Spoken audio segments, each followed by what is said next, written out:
Hey folks, I am going to try playing a tabletop simulator very first play session of a game called Spire's End.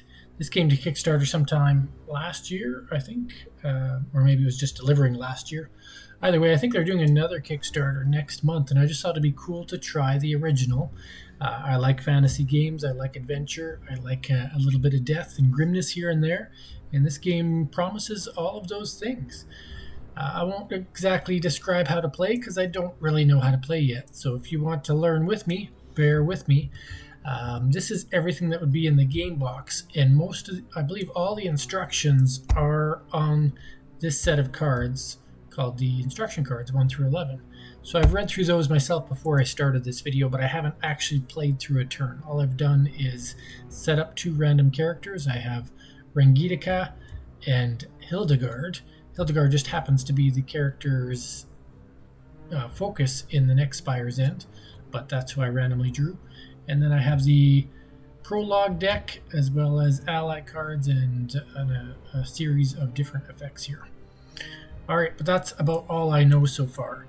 Now, spoiler alert, I am going to be reading through the scenario deck, and although you can play the games multiple times in multiple ways, you may want to experience the game for yourself rather than watching me play through some of it. And I don't know if I'll play through a whole game session. I think I'll just try to get a general experience of a few turns and see what I think about it. So let's begin. We have Hildegard, who has 6 health and 3 armor. We have Rangitica, the outsider, who has 5 health and 3 armor. And we're going to go to Spire's End.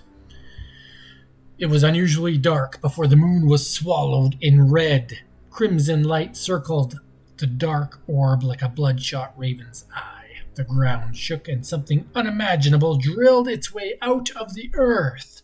It tore through the town with ungodly force. The streets filled with fumes, and the townsfolk fell into a deep, unnatural sleep. The strong, the frail, and the innocent all disappeared under the red eclipse. The spire stood there in silence.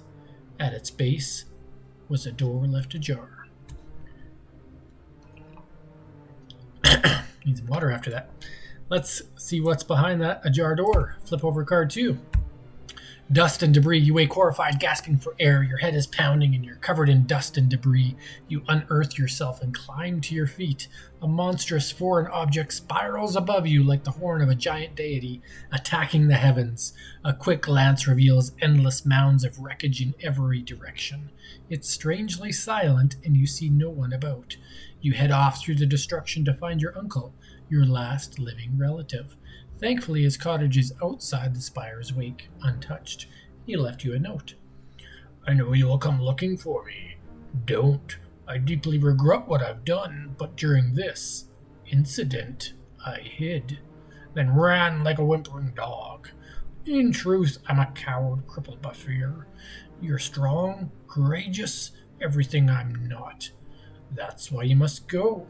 I suspect those missing are being held captive in that spire. Mount a rescue. Find them, free them. I am proud of the person you've become. You must remain strong.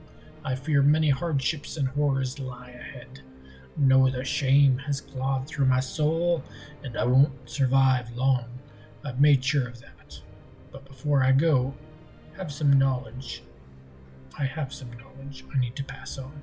It is highly recommended that you review the instruction deck at this time, otherwise reveal card 3. So we would have read the instruction deck, but I have that all in there. We're going to card 3. Cautious steps.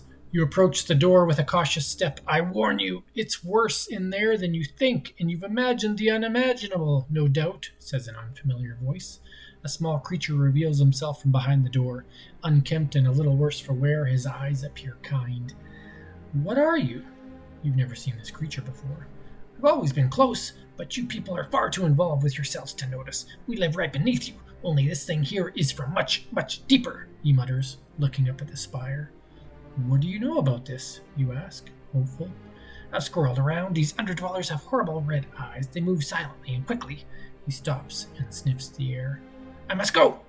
With that, he scampers off into the spire. You move to follow him when you see it. red eyes cutting through the darkness. You attack! Reveal cards 4 and 5. Alright, so I'm going to shift this over a bit and reveal cards 4 and 5. See what happens. Card 4, the doorman. Setup. Set up the encountered as it's pictured below. Place the doorman in the playfield above your ally cards. Put his hit point and armor point cubed next to him. Now instead of right above me, I'm going to put him up here just to make it easy. He has 10 hit points. So rather than take those, I'm going to take this, copy, and make 10 hit points. So he has 10 hit points and he has 4 armor. So let's just copy 2 of these and 4 armor. There we go. Tip, bleed damage skips armor points and damages hit points directly. So good to know. Alright, after encounters, allies in play regain all hit points and armor points. So if we could get hurt as much as we want, we'll get fully recovered after battle. Good to know. And the action deck will be shuffled. The action deck is right here. If you defeat the doorman, reveal card 6. So where's the doorman? The doorman is right here. Looks pretty creepy. He looks almost like an alien. He's a little, I don't know what, popping out of his head, and then he's surrounded by keys. Love that art style, by the way. Okay, the doorman. He has a heal ability, and then he has 6 different actions, as well as some status effects on the bottom. So we need to now read about combat. Combat. Enemy combat, upkeep. So step 1, actions. Step 2, recoup. Step 3, upkeep. And the way step 1 works is, enemy combat. Combat review and icons. Combat round. Consists of ally 1, ally 2, and the enemy completing their turns. The rounds continue until the enemy dies or all 7 of your allies do. So first we would have ally 1, ally 2, enemy. We'll go in that order. Step 1, actions. An ally's turn in combat consists of 3 steps. Action, recoup, and upkeep. Alright, there's my actions. So if I look at Hildegard, the Endrake, she can use different actions. Now, actions cost these red things, my health. It costs my health to actually attack, which is kind of cool. So what I would have to do is choose an action, pay the hit points, or health points, whatever you want to call them, and then I would roll a d8, and I would perform the results of it. Sometimes there'll be kickbacks. Then I would get to recoup, but we'll worry about that after. So very first thing, I can slingshot, I can use Fanged Ferret, Bombs Away, Swift Straps, or a Bag of Tricks. You can see all that stuff applies to things you see on the character card. She has a ferret, she has a bomb, she has a slingshot, she has a Bag of Tricks, so very thematic element there. I'm going to start with a slingshot, because I really don't know what's going to happen here. So slingshot costs me 0 HP, and I just roll a d8, and if I roll between 5 and 8, I'm going to be doing 1 damage, I believe it is. Yeah, action result, damage dealt. So let us roll a d8. I rolled a red one. And I rolled a 2, which means there's no result. Alright, so that is it for that. Then we move on to recoup. In step 2, an ally has the option to perform 1 recoup roll per turn. This is at no HP cost for the recoup. The recoup bar is located above the red bars. Beware, an ally can give points gained to another ally, but cannot be split up.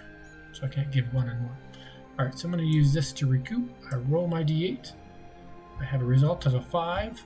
My recoup bar says 4 to 6. Does that, and hijinks is 5 or 6. So 4, 5, or 6, I can either heal, or I can, on a 5 or 6, 7 or 8, I can use hijinks, is the way I understand that. So it says here, recoup bar, choose a recoup, roll a d8 to perform the results. So I should have chosen first. So I could have done either. We're going to say I wouldn't have chosen heal, so I would have chosen hijinks because there was nothing to heal yet. All right, so what exactly is hijinks? Hijinks says A on the bottom is cleanse-ally. What is cleanse? Positive effect, cleanse, remove a status effect. So if a status effect was in play and I had done a recoup and gotten hijinks, I could have removed it. That's all that's going to happen. So I believe then she moves to her upkeep. Under stab upkeep, you need to learn status effects, yada yada yada.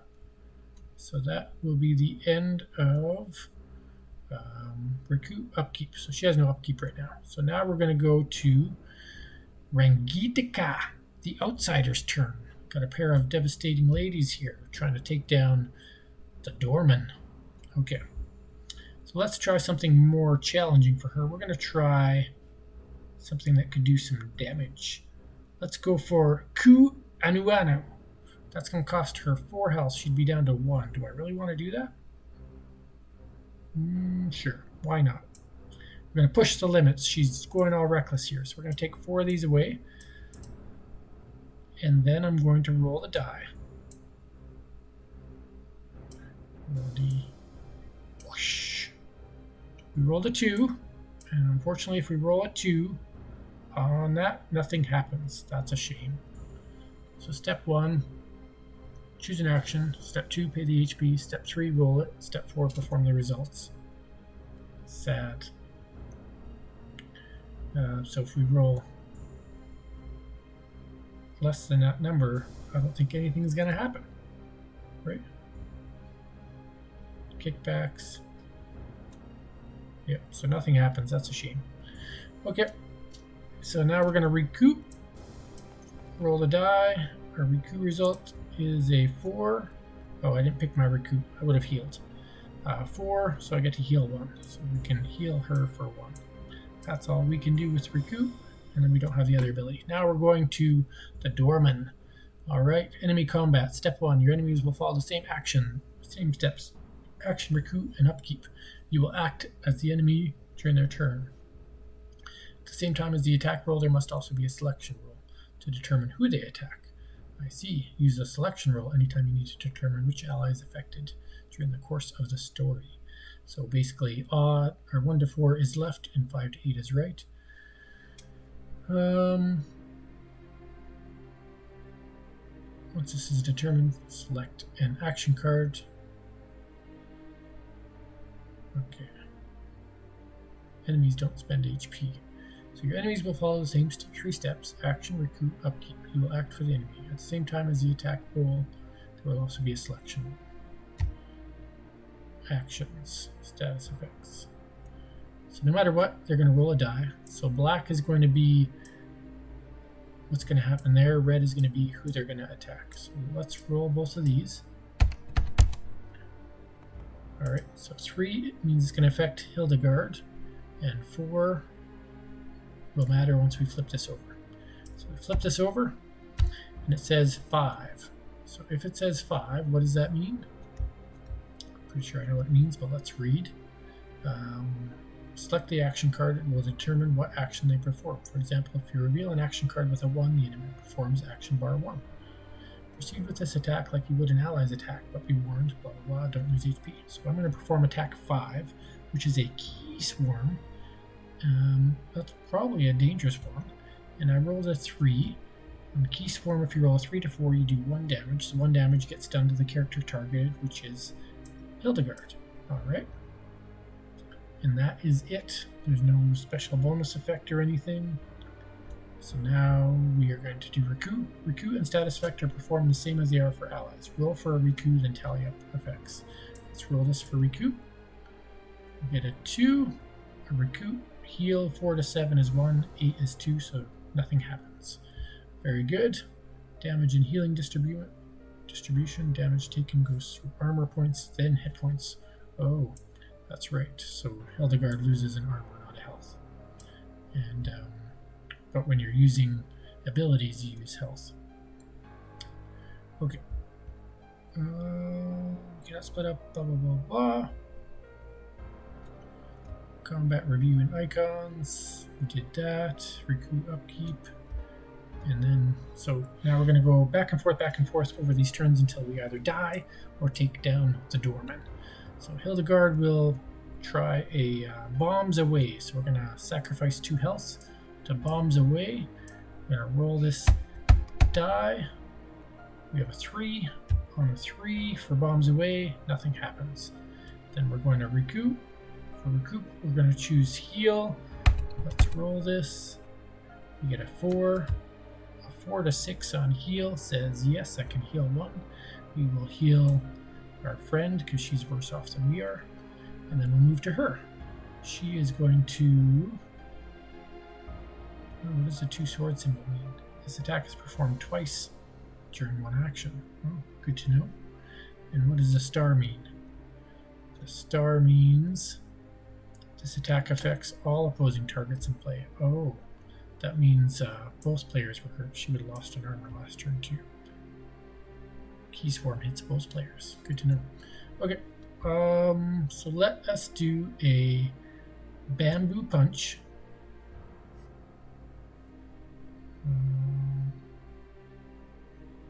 What did I do last time? Oh, yeah, we healed. So I'm going to do bamboo punch. And that allows us to roll a die twice. So we'll roll it once. We have an 8, and we roll it again. We have a 3, so we have 1 8, which is a hit, and 1 3, which is a miss. An 8 it does 1 damage, always done in armor first, so that'll go back into here. Armor doesn't heal. Once we do the damage to the armor, then we have an A. A on the bottom, so it says snuff enemy. So what does snuff do? If we look at this, snuff says, as a negative effect, -1 Riku roll. So we would find the snuff, and we'll just put that over here. I don't know if that's what I'm supposed to do, but I want to indicate that this creature is being snuffed. Alright. And how does that work? Represents how many subsequent turns the effect lasts. Bleed 3 indicates the bleed lasts 3 turns. This was a snuff, and there was no number, so snuff only lasts 1 turn, so we'll just last this turn and it'll be snuffed. Okay, now we're going to go to the... So that was their attack. Now Rangitika gets to recoup. She's going to do the heal option. We rolled a 3 on heal, which has no effect. Okay. Then we're going to roll this dude, so doorman, roll. So we have a 7 and a 1. So 7 is going to determine the number of the d8 that I roll, and the 1 means it'll attack Hildegard again, or Hildegard. So 7 on 3. The third one is a puncture. When you roll a 7, deal 2 damage and a B. So the 2 damage will be dealt to her armor. And then a B is at the bottom of the card. B is for Bubble. Bubble, the doorman. And we have 1 icon. So Bubble. +3 armor, target. Ignore ally armor threshold. Remove after the enemy's turn. So I'm going to presume... Oh, we didn't do their Riku roll yet, so we'll remember that for snuff. That bubble, I'm just going to bring over. We're going to assume that that is going to stay in place till the end of their next turn, because it would be kind of dumb if they got a bubble now and it didn't help them. Just my guess there. Bubble. +3 armor on target. Ignore ally armor threshold. Remove after the enemy's turn. So if it's on the doorman, the enemy would refer to me, so it'd be after my turn. That would make sense, and I think I understood that. Now we're going to recoup, and we're going to -1 because of snuff, and then I'll put this back because it would expire at the end of this turn. So -1 from 1 is 0. 0 doesn't give them any healing. Yay. Alright, back to Hildegard's turn. So instead of playing through this whole combat, I'm going to just say, maybe by the end of the turn. It's not because I'm not enjoying this, I just don't want to spend an hour talking through back and forth fighting the doorman. So let's say we eventually defeat the doorman. So the way this reads is, if you defeat the doorman, reveal card 6. So let's say we defeated the doorman. You could watch me go back and forth rolling dice, using health. Maybe a character dies, maybe they don't. We're going to say nobody died against the doorman. We got some good rolls and they got some bad rolls, and we did some healing and they didn't, yada yada yada. Alright, card 6. Victory, +1. Increase ally armor point thresholds by 1. Pull card 32 and mark this accomplishment, then continue below. So how do I pull card 32? I would search through this deck, which would all be numbered. Now I'm going to find card 32. You can see number 100 there, number 80 there, number 48, number 36, number 32. So it says here, pull card 32, mark this accomplishment. Aha, interesting. Mark this accomplishment, which is ally armor thresholds. Ally threshold counters. So on the armor, we're going to put a counter. Ta-da, +1. Alright. Then it says, the creature is bleeding on the floor, facing you. He shifts a bit, still alive. What have you done with them? Oh, I'm supposed to be talking to it. What have you done with them? The card says. You know it understands, regardless of what language it speaks. Around him are keys, at least 10 of them. Some are chained to them, others are loose. 2 keys are directly in front of you. It could be your imagination, but it looks like one is beginning to move. You must decide. Do you finish him off and take everything? Do you leave him? Let's take what he has and just move on. Or do you take him captive? Well, these 2 girls are not in the mood to kill. They think maybe if they take him captive, this guy that has 10 keys attached to him can open more than just one door. And maybe some of the keys require him to activate them. Who knows? The girls don't know what to think. Oh, and by the way, I believe all of this health would be renewed. Plus, we would get the extra armor that is offered as a because of that benefit. So I'm just going to say that that's where it'd be at. So we are going to take him captive. Reveal card number 9. See here we have cards 7 and 8. And what it says is if you would go, you can read it over here. If you would reveal cards, you advance to the indicated card number, and all other cards are removed from the game, so they would be going to exile or back in the box. So we'll put those there. We'll reveal the next card, number 9. You take action and lop off his hands. The creature drops to his knees. Roll 1d8. Okay. Rolling. Result is a 4. If you have 1 to 4, you pull him up by the wrist. His blood spatters on your hands. It burns and you fall back. The creature has escaped. Oh, shucks. Reveal card 13. So 10, 11, 12. Apparently none of those would happen. I'm not sure why those would happen. How? But that's the mystery of this deck, is you don't know unless you play through different scenarios. Sunbeams punch through dusty air onto the back wall. The light blazes a hot orange in between 2 corridors. There are signs of a struggle. A dead underdweller is lying face down in front of you with some overturned furniture. Glowing red blood trails along the floor haphazardly towards the left. You suddenly feel warm, humid air hit the back of your neck. Something tall and thin darts through the sunlight. You wait a moment and brace yourself for an attack, but none comes. In the midst of this chamber's stark isolation, you hear a hum. There's a small flicker of light from the left corridor, and the humming increases. The orange rays of sunlight start to fade away as the morning begins to pass. The room grows dark. You should move along. I will follow the tall, thin creature into the corridor on the left, or I want to avoid it, and I go to the corridor on the right. Oh, you know, we don't like the creature coming and finding us later, so why don't we follow it now to prevent us from getting stabbed in the back later? We'll reveal card 14. Reflections. The left corridor reveals a small circular room with rows of benches facing 3 narrow mirrors. As you enter, an underdweller is passing through the center mirror as if it were a wall of water. The surface swirls in red as his body slides through.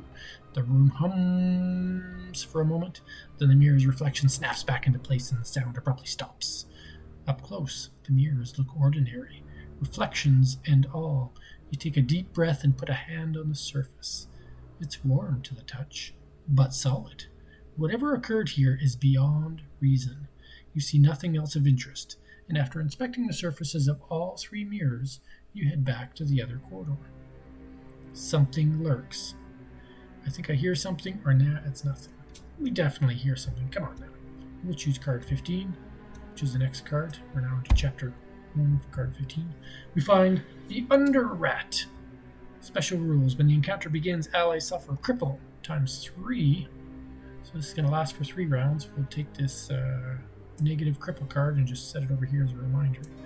Cripple, damage output is half rounded down, which means if we do 1 damage, we do no damage. That sucks. The Under Rat does not use action cards. Each turn they start with 1 standard attack, which is the red bar, and end with 1 Riku's white bar. If you defeat it, reveal card 16. Alright, so this one only has 4 and 4, so we might actually finish this whole combat without having to cheat. And again, don't want to make this video too long for you. They do have lots of armor, but whatever.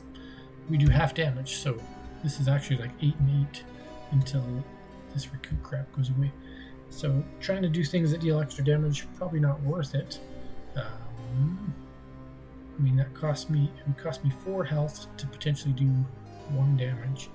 We could do bombs away and hope to do 2 damage. Let's try that. We'll use up 2 health. Roll the die and hope for bombs away. We roll a 4 on bombs away.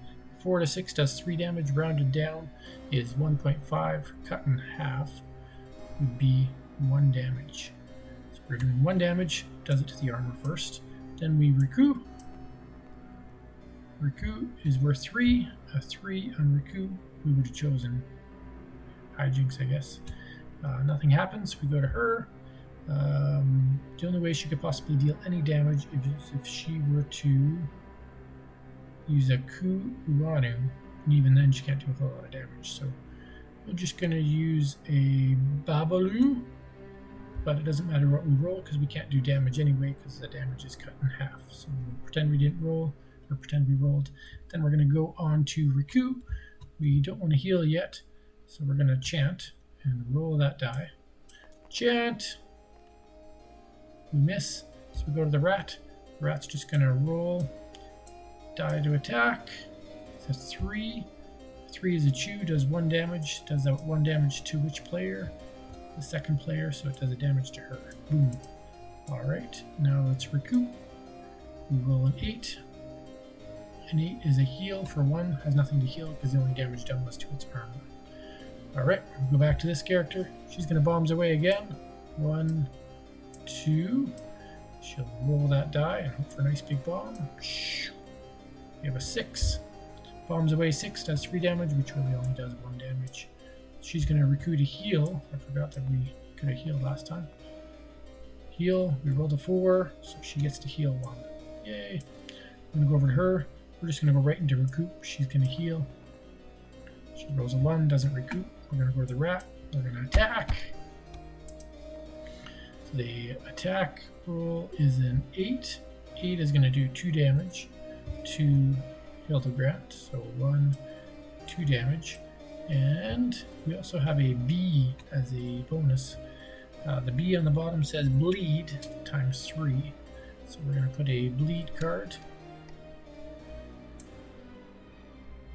I have 1 cripple left, by the way, at the end of this turn. A bleed card over here. So what does bleed do? Bleed says minus 1 HP per turn. So she's going to lose an HP. When does that HP happen? During the upkeep, I believe. Yeah. So step 2, Riku. Step 3, rest and boost meters. Upkeep during combat. You can be stunned, burned, or healed, to name a few. All of them affect you differently. So upkeep happens after attack.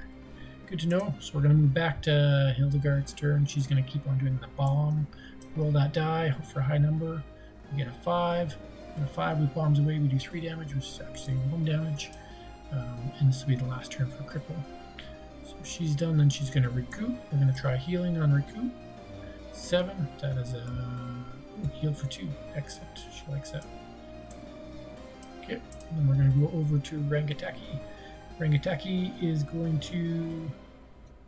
Oh, sorry. During her upkeep, she does take a damage from bleeding. And that means that we 2 turns left to bleed. I'll put these on there to represent 2 more turns. Alright, this is the last time she only does half damage, so she'll basically ignore her attack and recoup. Recoup does a 3 for healing, that's a miss. And now Cripple will be gone.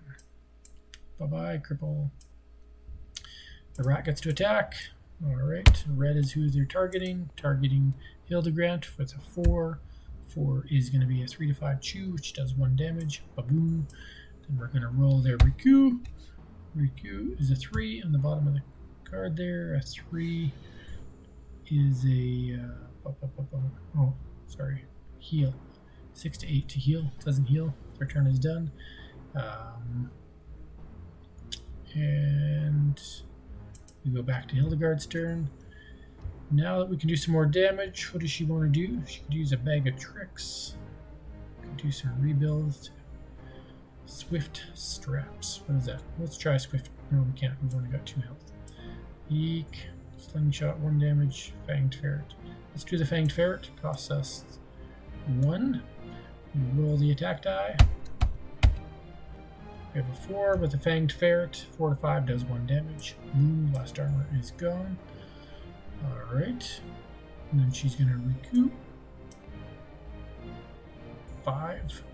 So a 5 on Riku is... Oh, if I was healing, would be 1 heal. She'll heal herself. We'll go over to the Rangateki, and she wants to... Tutupo.